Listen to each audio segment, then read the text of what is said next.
韩的人气团体 Seventeen 唔知当时佫会来唱，不过咱即马就会当来抢买伊的周边产品咯。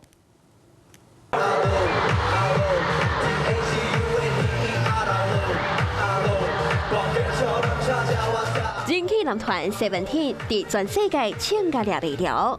要毋过台湾的民众忙啊忙，等啊等，等无心爱的名称来台湾，等到先等着。Seventeen 伫台北上山文创园区开快闪店，不少民众拢抢买买。会想要买大扇，想要买 Exclusive， 有帮朋友买一个大扇，然后自己应该也会买。 然后会抽那个 Lucky Draw。开车顶管就是生活的相片，有够缘投，无怪抢甲变贵，也有手灯甲细机手灯。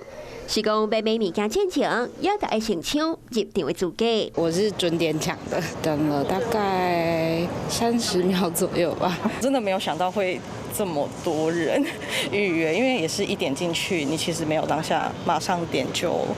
没有票，我也是别人让给我的。爱先伫网络顶管约时间，头一波快闪店第1月7号开放，第二波伫明仔载开始，逐天拢总10场，一场开放70个人，估计起因至少15000间厝。网络上预约跟现场的排队，可能至少每天都会有1000人以上。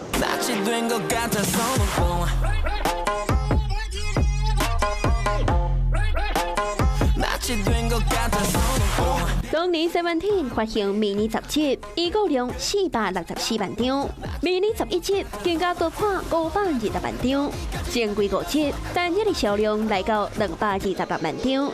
是讲顶一届全湾电台已经是2018年，民众等无人，敢会当靠买物件消透因的思念。